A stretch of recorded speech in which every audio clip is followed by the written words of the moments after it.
Sarunas par svarīgāko uzņēmējiem. Latvijas Tirdzniecības un Rūpniecības kameras podkāstā Uzņēmēju balss. Sveiki uzņēmēji, sveiki dāmas un kungi.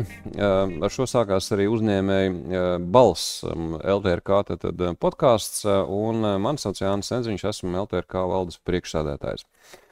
Šodienas tēma mums ir saistīta ar enerģētiku. Tad enerģētikas tēmas mēs skarsim, un mans šodienas sarunu biedrs ir akcijas sabiedrības Sadales tīkls, valdes priekšsēdētājs Sandis Jansons. Sveiki, Sandi!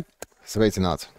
Nu ko, tad mēģināsim tiem skatītājiem un klausītājiem izstāstīt gan par to, kas ir Sadales tīkls, gan vispār enerģētikas tematikas apspriedīsim. Es, protams, zinu, bet vai tu vari tā uz pirkstiem izstāstīt klausītājiem, skatītājiem, kas ir Sadales tīkls, ar ko tas atšķiras, no augstsprieguma tīkliem, un ko jūs īsti darat un kāds ir status? Nu jā, mēs visu laiku, teiksim tā, šajā enerģētikas schēmā bijām tas pēdējais posms, jā, kā zinām, tad lielie ražotāji Teci, Hesi ražo elektrību daudz. Tad par augstsprieguma tīkliem 330 vai 110 kV līnijām viņš plūst cauri valstī un arī uz citām valstīm. Nu, un tad mēs tālāk no 136 transformātoru stacijām, kur no 110 kV mēs elektrību transformējam uz 20 vai 10 par vidspriegumu un tālāk par zemspriegumu nogādājam tiešiem klientiem, ja, kuru mums ir vairāk kā 800 000, 1,1 miljonus pieslēgumu punktu. Ja. Tā kā tas, teiksim, bija līdz šim. Tagad, protams, ar izkliedēto ģenerāciju un pašražošanu un tā tālāk šī asins plūde, asins rite nedaudz mainās. Ja? Tie ražotāji nav vairs tikai pie augstsprieguma tīkliem, bet arī ļoti daudz pie mums. Ja? Tā kā tas tāds izaicinājums, bet tā ķēde ir tāda, jā, okay. Lielās strāvas augstsprieguma tīkli, mazās. Es tā pa vienkāršo mēģināju, jā, par tiem izaicinājumiem mēs arī pēc brītiņa parunāsim, bet tad savēlkot kopā, tad, ja Latvenergo vairāk vai mazāk ir elektroenerģijas ražotājs, tirgotājs un tam līdzīgi, augstsprieguma tīkli ir tie lielie vadi, ja, tās lielās trubas. Un savukārt Sadales tīkli ir tie mazie vādi, kas pienāk līdz pārsvarā līdz ikdienas patērētājiem. Un augstspriegumam ir būtiska tā loma arī, ka viņš rūpējās, lai mums tie vadi nekad nebūtu tukši, teiksim tā, jā, lai tā elektrība vienmēr vai mēs paši esam saražojuši Latvijā vai importējam no ārpasaules, viņi uztur to energo bilanci. Un par status tad 3 vārdos. Akcijas sabiedrība, tad kapitāla? Jā, akcijas sabiedrība, meitas sabiedrība Latvenergo koncernam, jā, esam 100% valsts kapitāla uzņēmums. Un, protams, kas ir ļoti svarīgi arī šajā gadā, akcijas sabiedrības Sadales tīkls ir kļuvis par pilntiesīgu LTRK biedru, ar ko arī apsveic. Ķersimies klāt tam saturam. Pirmais jautājums, ar ko es gribēju iesākt, salīdzinoši nesen, protams, laiciņš jau ir paskrējis, ne? Bet ir sākuši strādāt jaunie tarifi, un tur bija lielas cīņas, lielas ņemšanās, un, kā zināms, tad tika pārlikta tā pieeja, kas bija vēsturiski, laikam visu pastāvēšanas laiku, ka biznesa pieslēguma īpašnieki, ja, tie biznesa faktiski subsidē mājsaimniecības, un tā netaisnība ir mazliet lielā mērā sakārtot ar jaunajiem tarifiem. Saki, lūdzu, kā tie jaunie tarifi, kā uz sajūtām, kā viņi ir iedzīvojušies, ko jūs no saviem klientiem dzirdat, jūtat? Šis stāsts nebija viegls, tāpat kā visas reformas, kuras mēs šad tad gribam ieviest, ja, bet tas, ko mēs no savas puses redzējām noteikti, ka mēs kā elektro uzņēmums, mēs redzam pieslēguma punktu, jaudu, un mums no tādas elektrības viedokļa pilnīgi vienalga, kas ir tur otrā pusē. Mājasaimniecība, uzņēmums, baznīca, mēs pat nezinām, jā, bieži vien, jā. Tā kā mēs izgājām no tās prizmas, ka elektrība pieslēgums maksā visiem vienādi, jā, un tāpēc arī tās reformas bija, jo līdzšinē bija, dalījumi, jā. kurš tad tiešām mēs dzīvoklis tad pieder bankai, tad viņš tomēr vairs nepieder bankai, tad atkal tas, atkal šitas. Ja? Tā kā tur īstenībā ejot iekšā detaļās ļoti daudz izaicinājumu. Tīpaši mājražotāji, mazie, lielie zemnieku saimniecības, ja tā kā vienu dienu tu esi tas, vienu dienu šitas, kā lai mēs to zinām, kas tāds ir. Jā, tas faktiski sanāk, ka jums, teiksim, vēsturiski vajadzēja, tā kā mēģināt saprast, vai tajā dzīvoklī dzīvoja mājražotājs, vai pensionārs, vai invalīds, vai juridiskais birojs, vai draudze, jā. Bet galā tas pieslēgums maksā to, ka viņš maksā, un īstenībā no jūsu viedokļa no svara. Tieši tā. Un otrs lieta, ko mēs gājām cauri arī šajā tarifu metodoloģijā, ka mēs tomēr palielinām to fiksēto komponenti, ja? Jo, ja mēs skatāmies uz sadalas operatoru kā tādu, mēs esam tāda kā nosacīta iespēja lietot elektroenerģiju. Mūsu izmaksas būtiski nemainās, vai jūs tērējat elektrību vai nē. Ja? Daudz vai maz, vai ne? Ja jūs esat, dārziņos, jums ir kaut kāda māja vai kaut kas tāds, tas pat, ja tur pa ziemu jūs tur nesat bijuši, ja, bet bija liela vētra, ja, un līnija tika pilnībā nojaukta, ja, mēs tāpat tās braucam viņu atjaunojam, ja mēs negaidām, kad varbūt kaut kas vasarā tur notiksies. Ja? Un tās izmaksas viņas ir neatkarīgi no tā, vai jūs tērējat vairāk vai mazāk. Ja? Teiksim, tā, un šī fiksētās komponentes palielināšana, tas arī tāds solis uz tādu pareizu tarifu. Teiksim, tā.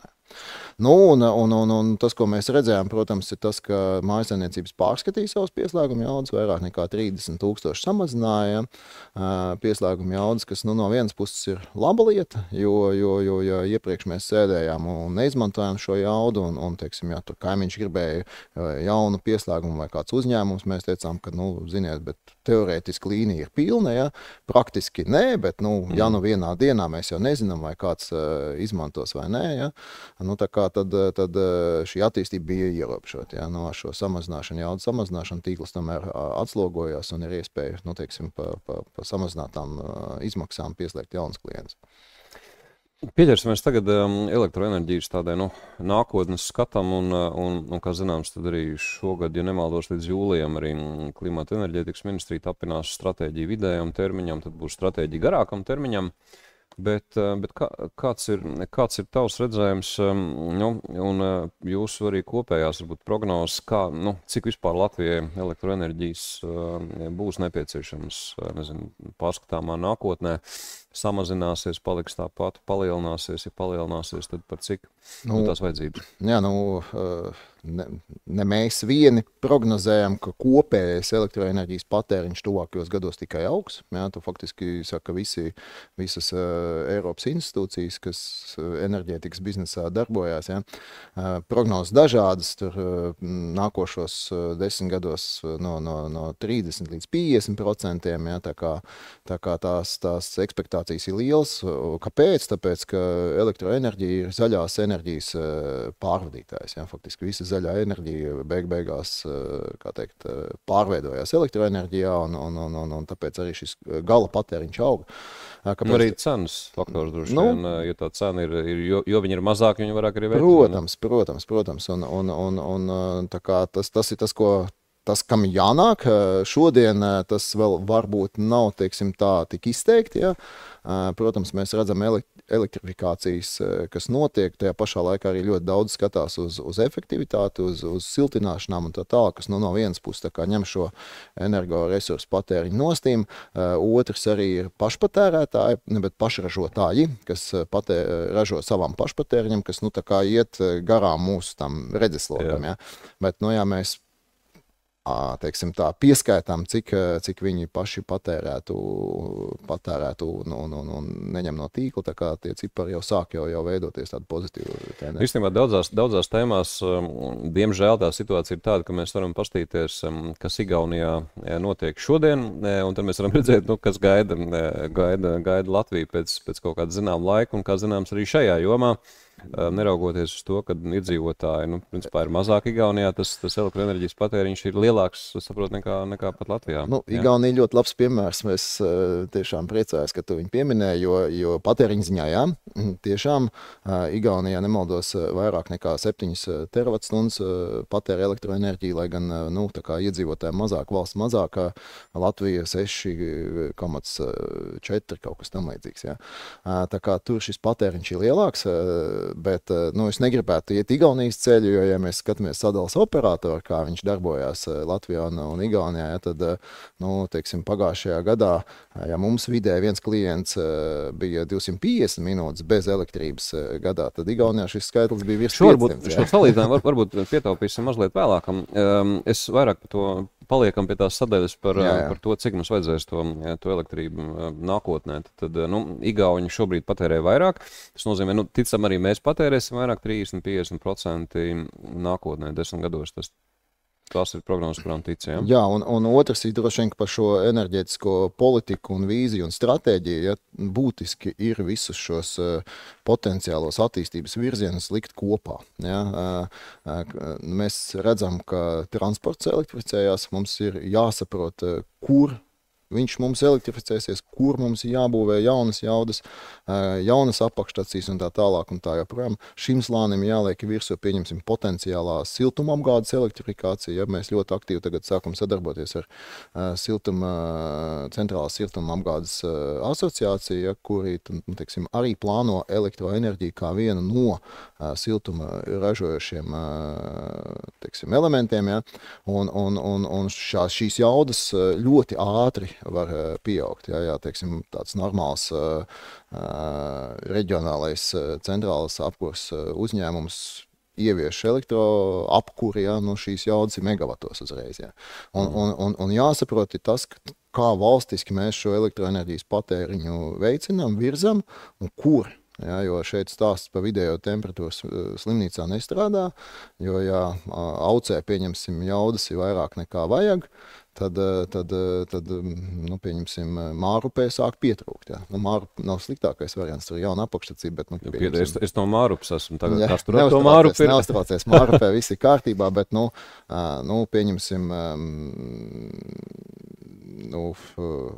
ir vesela virkni, pieņemsim, Cēsīs tādu milzīgu termoapkurs sistēmu, rītdien droši vien neuzliksim. Jā, tā kā tur ir jādara. Bet labi, tad viens ir, mēs sapratām, ka elektroenerģija vajadzēs tā kā vairāk, ticam tās prognozes tādas varētu būt, un tā realitāte tāda varētu būt, elektroauto, tad mobilitātes lietas, iespējams, apkurs jomā, un tikai mēs ceram arī, ka rūpniecība paliks vairāk un vairāk. Bet kas tavuprāt ir tas labākais, tas pīrāks tai nākotnes ģenerācijas apjomam, kādai viņam vajadzētu būt? Teiksim, mēs zinām, tur Hesi ir un būs, ja tur saražos to, ko viņi tur apmēram šobrīd saražo. Bet tas pārējais pīrāks, cik tu redz daudz saules vēju, citus ģenerācijas veidus? Tas, ko mēs visu laiku sakam, ka mums ir jāveido sabalansēts šis pīrāks. Ja? Mēs nevaram viņu tādā, teiksim, freestylā atstāt, ka, tā kā uzņēmēji atnāks, paši sabūvēs un tad saražos un tad jau redzēs, kas notiksies. Ja?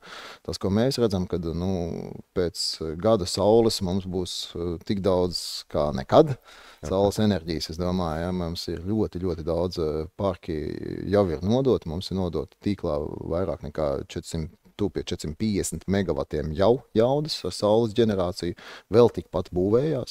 Un šodien, teiksim, tāds vidējais patēriņš ir kaut kādi 600–700 megavati. Ja, tā kā faktiski nākošajā gadā, šādā vasarā, mums jau būs pilnībā pietiks ar saules enerģiju, droši vien, ka paliks pat pāri, ja, un labā ziņa droši vien ir tā, ka tad viņa maksās, tā kā neko. Ja. Tajā pašā laikā mums droši vien jau gadus atpakaļ vajadzēja vairāk skatīties, kā mēs atbalstam arī vēja parkus, vēja ģenerāciju, jo vēju izstrāde ir efektīvāka. Ja, teiksim, par 1 megavatu uzstādītās jaudas vējš ģenerē pat 3 reizes vairāk enerģijas. Ja, tā kā tā kā vajadzētu sabalansēt, jo veidojas situācija, ka mēs aizņemam tīklus ar mazāk efektīvu ģenerācijas veidu un efektīvāka netiek iekšā, jo nav bijis, teiksim, kaut kāda reglamenta, kad, tā kā varbūt tā kā sadalam, tā kā rezervējam un tā tālāk. Tad vairāk vēl, vējs, vēja parkiem iet, kā mēs labi zinām, diezgan pasmagi, bet neiesim varbūt tajās detaļās, tad tur ir daudz, tur ir gan tās vides prasības un zaļās prasības un iedzīvotāji protestē un tagad vēl parādījās aizsardzības ministrija ar savu radaru, teiksim, zonu, kur tad varēs, kur tad nevarēs. Bet šis ir līdzīgs stāsts kā par elektrifikāciju kā tādu. Ja? Mums tās kartas jāliek kopā, viena otrai virsū. Kur mums netraucē kukaiņiem, kur mums netraucē veselības ministrijai, aizsardzības ministrijai.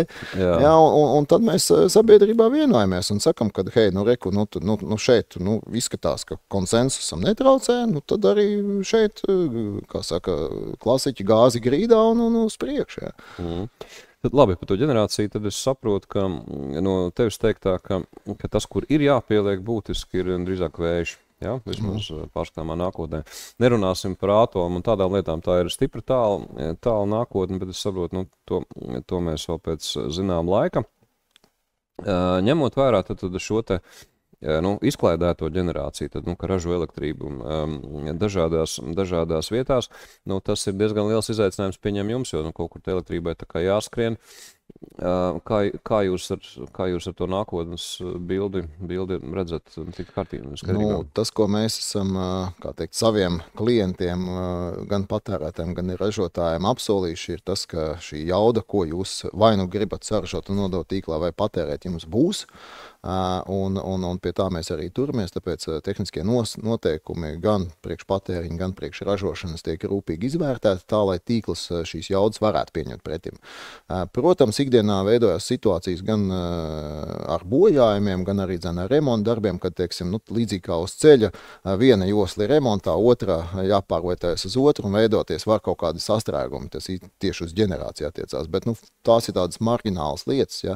Tā kā lielajā bildē mums būtiski izaicinājumi no tādas pieņemšanas nevajadzētu būt. Cits stāsts ir, cik mēs efektīvi šo stāstu apkalpojam, vai mēs varam paņemt vairāk tīklā, jo tieši šo saules un vēja un vispār zaļo ģenerāciju tas īpatnība ir tāda, ka viņi ļoti staigā, fluktuvē. Ja? Un tad, kad spīd saule, varbūt nepūš vējš un tā tālāk. Un šīs visas jauda plūsmas jāsabalansē. Bet tā balansēšana, tas ir jūsu tā kā lauciņš, vai tas ir vairāk augstsprieguma, vai jūs tā pabiem kopā to risināt? Pabiem kopā, jā. Un balansēšanas kontekstā, kādi ir tie labākie risinājumi vai nākotnes risinājumi? Lūk, un šeit ir droši vien atkal stāsts ir par īstermiņu balansēšanu un gada griezuma balansēšanu. Ja, īstermiņā mēs redzam, ka ļoti aktīvi iesaistās tagad bateriju virziens, ja, un šis ir tas, kas tās x stundas pīķus un kritienus un diena pret nakti ļoti labi var nobalansēt, ja. Bet baterija mūs neglābs no bezvēja augstās melnās janvāra nakts, ja, jo tad zaļie resursi neražo, un tad mums jāskatās, kā mēs šīs jaudas balansējam, diemžēl pagaidām ar fosīliem, ja, nekas labāks vēl nav izdomāts. Bet es gribēju teikt, faktiski, mums jau tie paši teci faktiski var arī kalpot kā labs, kā balansēšanas. Jā, viņš arī kalpo, un īstenībā jau mēs Latvija, kā tādas kopīgās enerģētikas balans, mēs esam ļoti labā pozīcijā, ja mēs vairākus mēnešus gadā eksportējam elektroenerģiju, ja, un mēs kopā esam ļoti zaļi jau šodien, ja, tā kā es domāju, ka mēs pamaz lepojamies ar to, kas mums ir, jā, viena daļa ir vēsturiskais mantojums, bet tagad arī šie saules parki, kas ir ienākuši iekšā. Tas, ko es līdz galam neesmu sapratis, arī sakot enerģētikas tēmas dažādām diskusijām, cik liels mums ir vēl, nezinu, tas attālums līdz brīdim, kad mēs varam un kad mēs vairs nevaram nobalansēt ar teciem kaut kādas nākotnes un vēja parka, saules parka enerģijas? Tā rezerves ir liela, nav liela? Rezerve ir, bet, protams, līdz atkal kādā komfortā mēs gribam justies, jo ar enerģijas ražošanu arī, kā mēs zinām, ir remonta darbi, jā, ir avārijas un tā tālāk, un tas droši vien viss jāņem vērā, cik mēs tālu varam iet ar esošo infrastruktūru. Būt kaut kādā brīdī pienāk moments, ka mums ir kaut kas jābūvē arī klātīm, pieņemsim arī, lai tos bezvēja pīķus nosekt. Un tas ir tas lielais izaicinājums šodien. Bet labi, es pārlikšu mazliet to jautājumu. Tad es skaidrs, ka mums ir jāaudzē, kā arī tu pats teici, tur vēja ģenerācija, tur jābūvē vēja parka, saule, tur jau pati jau tur, kā teikt, skrien pa priekšu. Tad skaidrs, ka tā elektroenerģijas ģenerācijas apjoms, viņš tā kā ies uz augšu, viņš augs. Un kaut kādu laiku ar teciem varēs arī nobalansēt visu, ko vajag, bet cik tas apmēram ir, ņemot vērā to arī gan ģenerācijas pieaugumu, gan patēriņu pieaugumu, līdz kurām brīdī mēs zinām, ka mums pietiek ar teciem un kurā brīdī mums būs kaut kāda cita risinājuma jādomā. Jo, ja es pareizi sapratu, ar baterijām vien tā kā, tur... noteikti, nē. Šis ir tas stāsts, kas droši vien jāliek uz lapas kopā un jāsaprot, ir gan dzīves cikli, dažādām iekārtām, gan arī, kā tā mēs plānojam šo attīstību. Bet, labā lieta ir vēl kas, ka mēs ļoti aktīvi augstsprieguma tīkli strādā, nevis mēs kopā strādājam pie starpsavienojumiem, valstī, lai pat mums kaut kas notiekās, lai mēs elektroenerģiju varam no mūsu kaimiņiem, kas savukārt atkal var no Polijas vai no Somijas vai no Zviedrijas paņemt. Tā kā šis stāsts nav tikai pa Latviju, jo viņš jāskatās tomēr arī plašāk, cik mēs esam labi ieintegrēti šajā Eiropas tīklā. Tas bija mans nākamais jautājums. Mēs zinām, ka mums ir plānos atslēgties no Brela, un tas ir tāds, tā kā zināms riska faktors, ņemot vērā ģeopolitisko situāciju visu laiku mums stāv priekšā. Cik lielā, teiksim tā, kā atslēgšanās no šī Brela tīkla, ko tas nozīmē, es nezinu, patērētājiem, klientiem, cik mēs esam gatavi, neesam gatavi? Es domāju, tīri tehniski mēs esam gana labi gatavi, cik mēs esam sarunās ar augstsprieguma kolēģiem runājuši, jo šis ir tāds pilnībā viņu projekts, kā nodrošināt šo Latvijas bilanci. Daudz ir izdarīts jau iepriekš, šie starpsavienojumi, gan starp Baltijas valstīm, gan arī ar Poliju un Somiju. Tā kā tādu milzīgu izaicinājumu nevajadzētu būt, bet šeit atkal ir stāsts par business as usual un force majeuriem. Vienmēr jau var gadīties kaut kādas ķibeles un likstas, kad tam jābūt gataviem, bet no tā jau pasargāties tā īsti ir ļoti sarežģīti. Bet tā kā tādos lielos vilcienos no tādām milzu izaicinājumiem nevajadzētu būt, jo arī augstsprieguma kolēģi, kā jau ziņās redzēts, liek dažādas iekārtas tieši šim tīkla stabilizācijai, baterijas, un plus šie starpsavienojumi, tā kā tur vajadzētu būt visam kārtībā. Labi, tās jaudas lietas tad liekam malā. Viens no jautājumiem, kas noteikti biznesa publika, bet ne tikai interesē, kāda ir sajūta par tām nākotnes elektroenerģijas cenām, ja mēs runājam par elektrības tirgus cenu. Kāda ir tava prognozes, tuvākajiem 5 gadiem? Pieņemot, ka te, nebūs kaut ārkārtas kaut kādas situācijas. Viņas būs dažādas, teiksim tā, droši vien tā vienkārši atbildi ir. Viņas būs no ļoti lētām un negatīvām cenām, līdz dārgākām brīžos, kad vajadzēs darbināt, teiksim, bet tā tagad es aizsāšu par to. Skaidrs, ka tā kardiogramma tur visu laiku, bet tas kaut kāds tas vidējais cenu līmenis, tavuprāt, paliks tāds pats, samazināsies. Vidējām vajadzētu tā kā iet lejā, jo vairāk zaļie resursi ienāk, jo teiksim, tādu vidējo cenu viņš spiež uz leju. Protams, ka būs kaut kādi pīķi, kā jau mēs te runājām, augstā janvāra bezvēja nakts, bet tā globāli tomēr tā tendence ir jāiet uz leju. Mēs jau redzam arī, kas šodien notiekās, faktiski šīs gads pret pagājušajā gadu, tagad vidējās cenas jau kaut kādiem 80 eiro megavatā, bet man ļoti patīk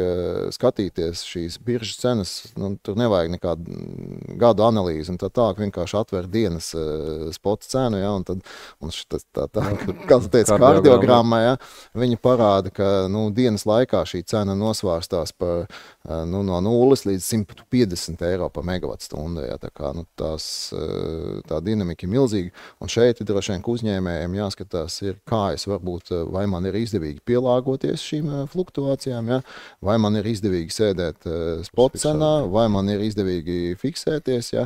Varbūt es varu kaut ko vairāk ražot, tad, kad izklausās smieklīgi, bet spīd saule un pūš vējš, ja, bet nākotnē šī noteikti būs ļoti liela tāda pratība, ja, kā mēs varam savu energoietilpīgo patēriņu veidot tad, kad ir šī atjaunīgie resursi. Ja.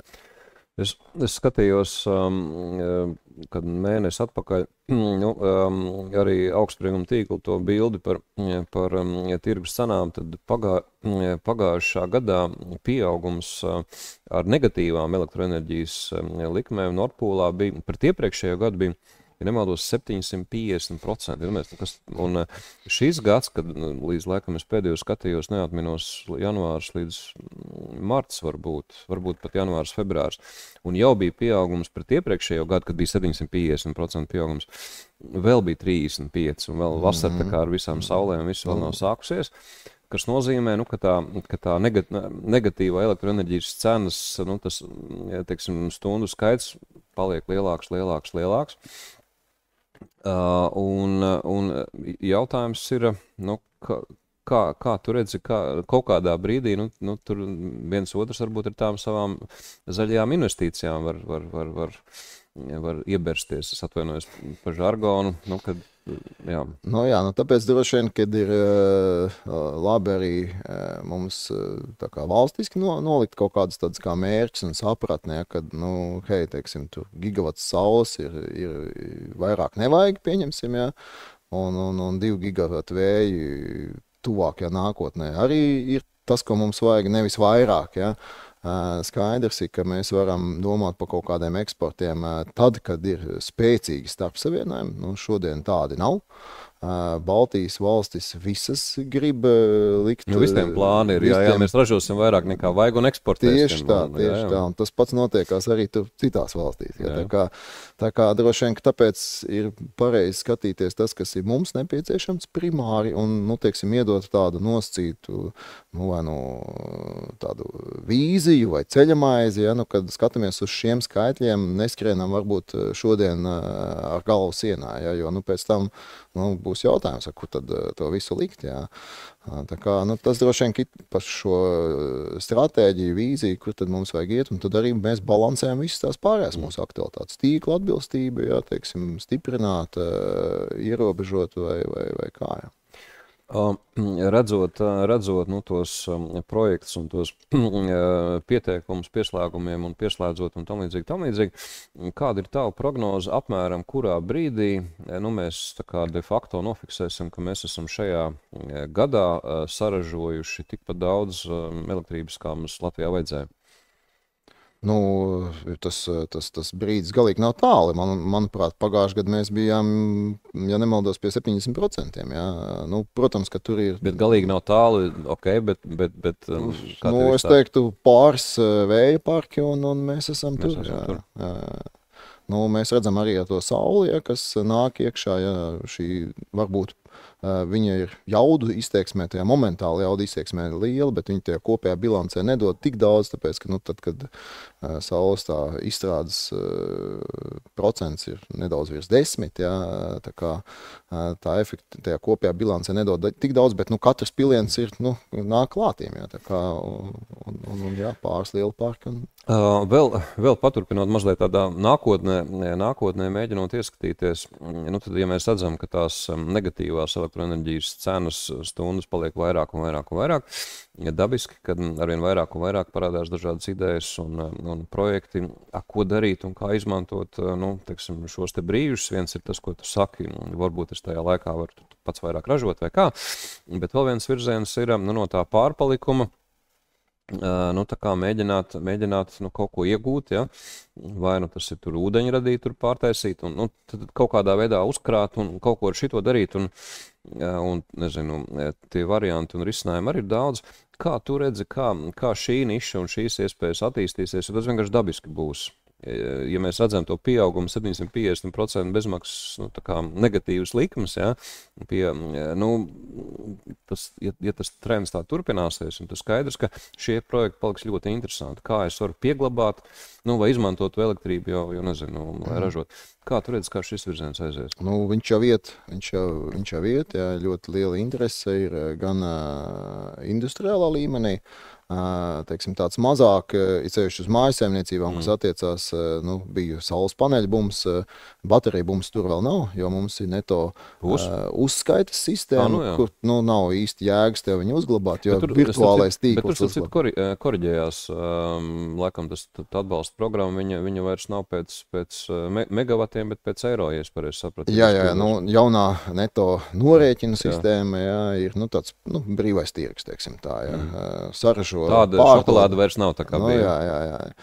Tā kā, bet šokolāde neveicina šo bateriju stāstu, vismaz tajā mazajā zemējā līmenī. Ja, tā kā, bet uzņēmējiem un teiksim, tādiem lielākiem energoietilpīgākiem, jā, tas ir tā izvēle. Vai es lieku bateriju un šos pīķus mēģinu noķert, fiksēt elektrības cenu. Tas ir arī tāds bišķiņ tāda kā spēle. Ja tu savu produktu var nofiksēt, tad droši vien, ka ir jēgpilni fiksēt arī elektroenerģijas cenu. Jā, nevar, tirgotāji jau faktiski, protams, spiež nofiksēties un bail domāt, nevis bail domāt, bet ir zināms, kā jūtās tie, kas nofiksējās vēl 2 gadu atpakaļ pie 350 eiro, pie 300. Šis ir stāsts par atrašanos biržas tirgos. Ja, savā iepriekšējā dzīvē esmu tirgojies ar graudiem. Ja, ļoti labi zinu, ko nozīmē pirkt spotā vai hedžēt vai tā tālāk. Ja, tas ir katram jāizlem, ja, un jāiziet cauri un nedaudz. Droši vien šī energopratība un iedziļināšanās, tas ir tas, kas mums nākotnē, gribi vai nē, bet nāksies nedaudz tā kā piespiesties.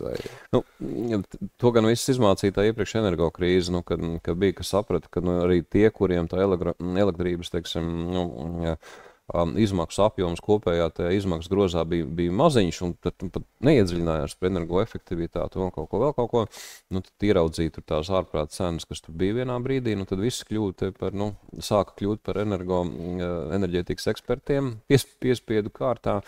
Bet īstenībā es domāju, ka mēs ejam uz otru galu tajā ziņā, ka ja tā elektrības cena viņa tā kā šļūts uz leju, un viņš šļūks droši vien uz leju, atkal tas paliks tāda arvien marginālāka problemātika. Jā, bet viņa, kas noteikti paliks, ka viņa paliks fluktuējoša. Jā, un tas droši vien, ka tas gan.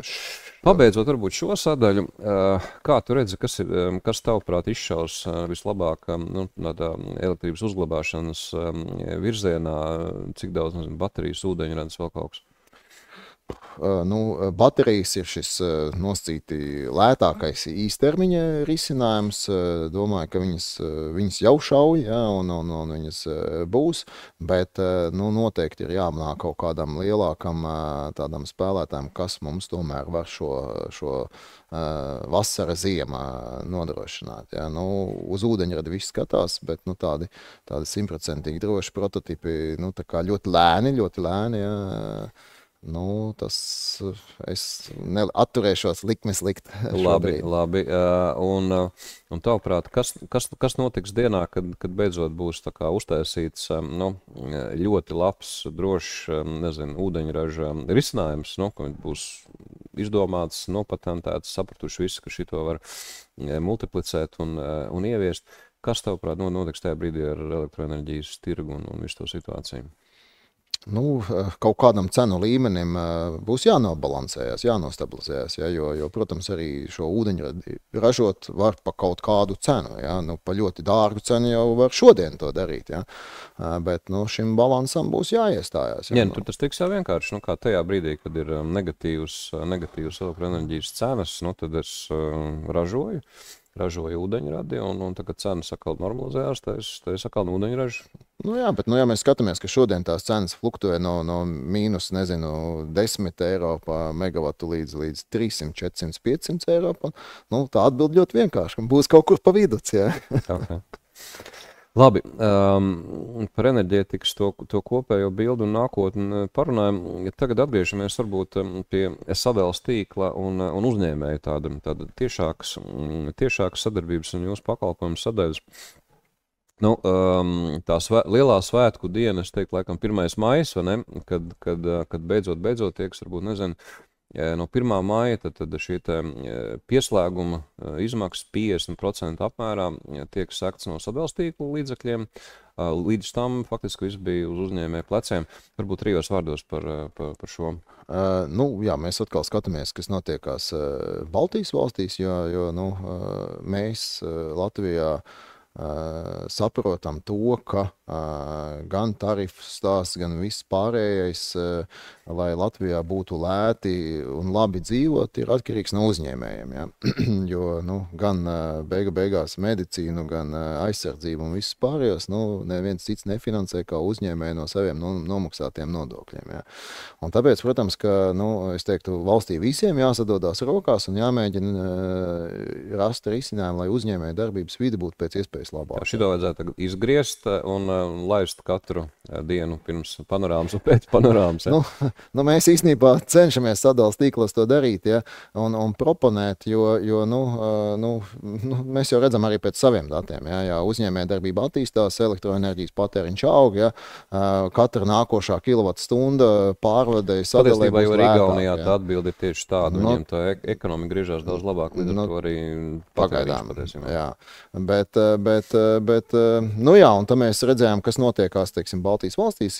Lietuvā ir atbalsts, Igaunijā nav. Starp citu, pieslēgumu maksē.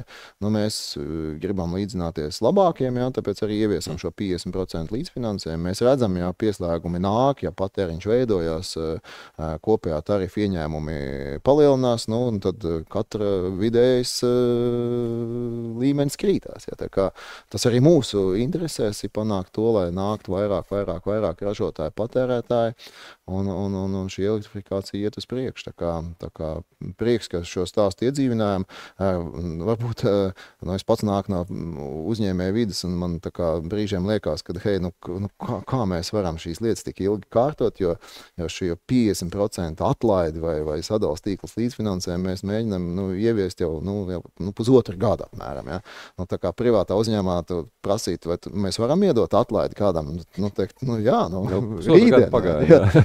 Bet mums tas prasa elektroenerģijas tirdzniecības likuma izmaiņas, tad MK noteikumi tādi, rīkojumi šitādi, ja, caur Saeimas Tautsaimniecības komisiju entiem lasījumiem, ja, prieks, kad, protams, ka visi atbalstoši, saprotoši un tā tālāk, ja, bet pat tad tas birokrātiskais aparāts, kamēr viņš izgriežās, ja, tikmēr laiks iet, jā. Varbūt vēl te piespējas, mēs jau lēnām sākam apļot to mūsu sarunu.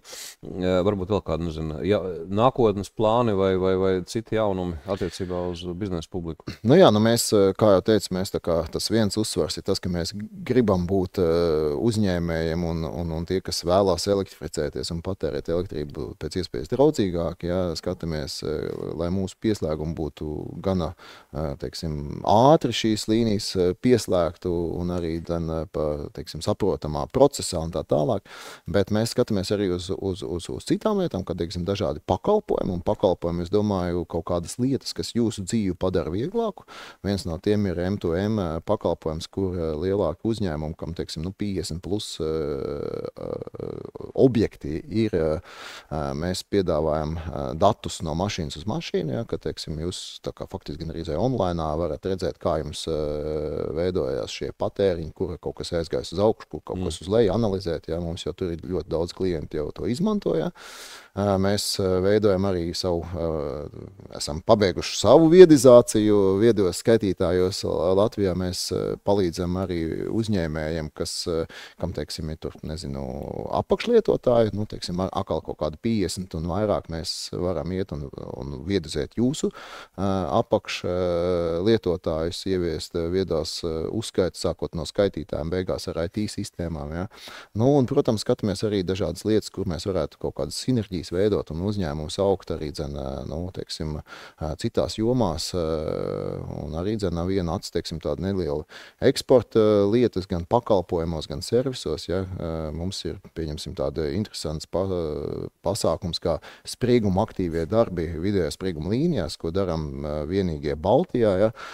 Esam iemācījušies no Vācijas pārņēmuši šo praksi, esam gatavi šo praksi praksi dot tālāk, apmācīt citus sadalas operators. Ja? Tā kā daudz tādas dažādas lietas skatāmies, kā ne tikai savu tiešo pakalpojumu mēģināt celt, bet arī mēģināt kaut kur savus ekspertīzes pārdot tālāk un sniegt pakalpojumus.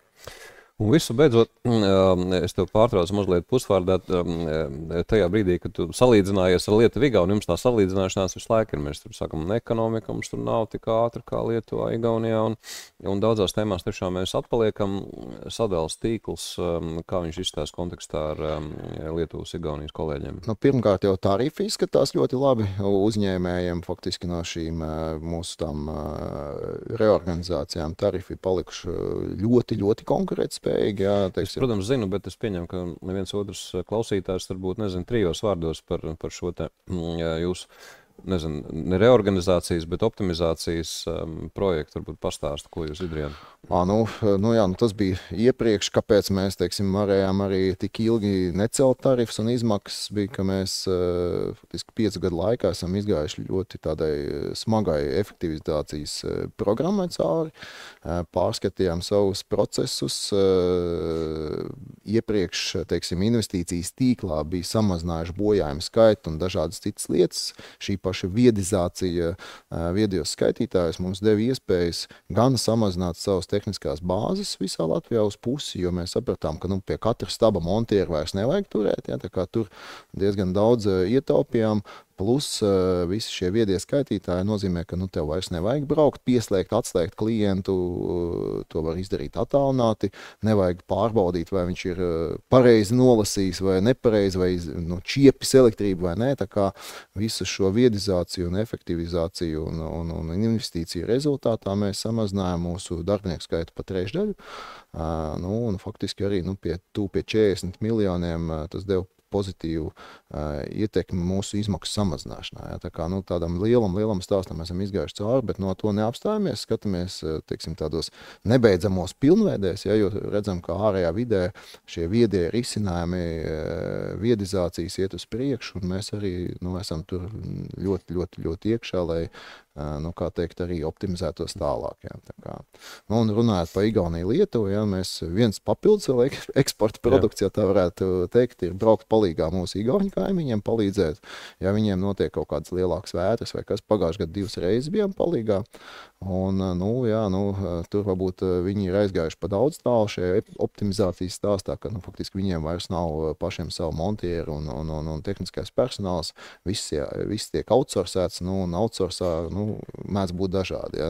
Gribu sniedz tev pakalpojumu, ļoti apnika, var arī nesniegt. Ja?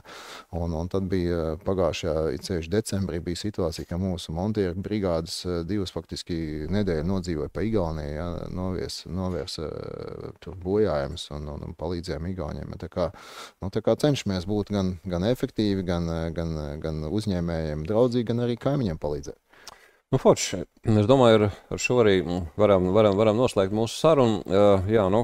Kopā savēlkot, malači es teikšu malači, es saprotu arī, ka tuvākā laikā arī vairāk, cik tagad ir jau sadales tīkls LTRK biedrs, tad būs arī vairāk kāda informatīva pasākuma par to, kā jūs varat palīdzēt biznesa publikai un katrā ziņā, Apsveic ar biedru status un vēlu visas veiksmes.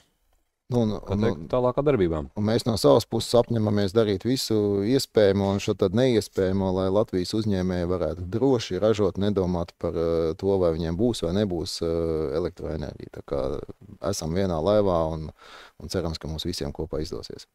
Un pavisam kopā savēlkot, jāsaka, tiešām sadales tīkla un tā sadaļa, tā ir viena no tām zonām, kur mēs īstenībā esam pat ļoti konkurētspējīgi ar citiem Baltijas valstu kaimiņiem, kas atšķirās no citām daudzām jomām. Paldies, ka skatījāties vai klausījāties. Mans sarunu biedrs bija akcijas sabiedrības sadales tīkls valdes priekšsēdētājs Sandis Jansons. Paldies un uz redzēšanos. Sarunas par svarīgāko uzņēmējiem. Latvijas Tirzniecības un Rūpniecības kameras podkastā Uzņēmēju balss.